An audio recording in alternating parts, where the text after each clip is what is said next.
السلام علیکم ورحمۃ اللہ وبرکاتہ۔ قربانی کے حوالے سے بہت ہی اہم بیان، تمام دوستوں سے گزارش ہے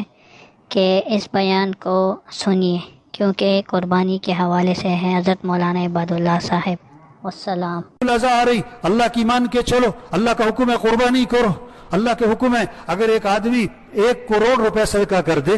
1 کروڑ روپے صدقہ کر دے اور ایک قربانی نہ کرے، ایک جانور ذبح نہ کرے،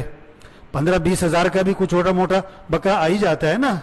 تو 15-20 ہزار 25 ہزار کا اس نے دمبا ذبح نہیں کیا اور 1 کروڑ روپے صدقہ کر دیا، نہیں تو چاہے 10 کروڑ صدقہ کر دے، ہاں یہ قربانی قبول نہیں، یہ تو نافرمان ہے، اللہ کے ہاں گناہ گار ہے، اللہ کو تیرے پیسوں کی ضرورت نہیں ہے، ہاں اللہ کو تیرے پیسے کی ضرورت نہیں، حکم پورا کرو، آج کا حکم ہے قربانی کرو، آج کا حکم ہے قربانی کرو، اللہ کے نام پر خون بہاؤ، اس لیے حکم کیا ہے کہ جانور کو پہلے سے لو، بہتر یہ ہے جانور کو پہلے سے لے کے رکھو، خود کھلاؤ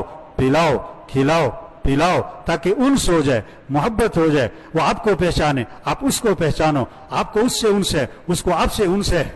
جیسے جانوروں سے انس ہو جاتا ہے نا، آواز پہچانتے ہیں، آہٹ پہچانتے ہیں، اشارے پہچانتے ہیں۔ مسلمان بزدل نہیں ہوتا، مسلمان ڈرپوک نہیں ہوتا ہے، اپنے ہاتھ سے ذبح کرو اور اس جذبے سے ذبح کرو کہ اللہ اگر تو حکم دیتا کہ بیٹے کو ذبح کر تو میں کر دیتا۔ ہاں ابراہیم علیہ السلام نے جب بیٹے سے پوچھا کہ بیٹا یہ حکم ملا ہے کہ تجھے ذبح کروں، تو بیٹے کا جواب سنو، بیٹا آگے سے کیا کہہ رہا ہے؟ یا ابتی فعل ما تؤمر ستجدنی انشاء اللہ من الصابرین، اے میرے والد آپ کو جو حکم ملا ہے آپ کر گزریں، آپ انشاءاللہ مجھے صبر کرنے والوں میں سے پائیں گے، آپ انشاءاللہ مجھے صبر کرنے والوں میں سے پائیں گے۔ میں تیار ہوں، کس کے لیے؟ ذبح ہونے کے لیے تیار ہوں۔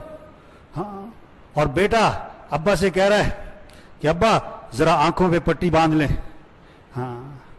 آنکھوں پہ پٹی باندھ دیں تاکہ آنکھیں مل نہ جائیں، چاہ دونوں کی چھری چلانا مشکل نہ ہو جائے، میرے پاؤں باندھ دیں، تڑپوں گا، خون کے چھینٹے آپ کے کپڑوں پہ پڑیں گے، ماں دیکھے گی تو دکھ ہوگا۔ ہاں یہ جذبہ جو اسماعیل علیہ السلام میں آیا، یہ باپ کی تربیت نہیں، باپ تو چھوڑ کے چلے گئے تھے، اسماعیل علیہ السلام ماں کے پاس رہے تھے، یہ حاجر علیہ السلام کی تربیت ہے کہ بیٹے کے اندر یہ جذبہ ہے، اس لیے کہتے ہیں سب سے پہلا مدرسہ گھر اور ماں کی گود ہے، سب سے پہلا مدرسہ گھر ہے، ماں کی گود ہے، یہ مائیں تربیت کر سکتی ہیں، مائیں ذہن بنا سکتی ہیں، ہاں مائیں بچوں کو نیک بنائیں۔ اب اسماعیل علیہ السلام کا یہ جذبہ کہ اے میرے والد جو حکم ملا کر گزرے ہیں میں تیار ہوں، یہ حاجر علیہ السلام کی تربیت ہے۔ اسماعیل علیہ السلام بھی تیار بیٹے کو ذبح کرنے کے لیے، بیٹا اسماعیل علیہ السلام وہ بھی تیار، اور حاجر علیہ السلام کو جب پتہ لگا، شیطان نے کہا نا پتہ کہاں لے کے جا رہے ہیں کہ ذبح کرنے، کہ یہ کیسے ہو سکتا ہے باپ بیٹے کو ذبح کرے، کہ اللہ کا حکم ہے، اچھا اگر اللہ نے حکم دیا ہے اور تو اللہ کے حکم سے روکتا ہے تو شیطان ہے۔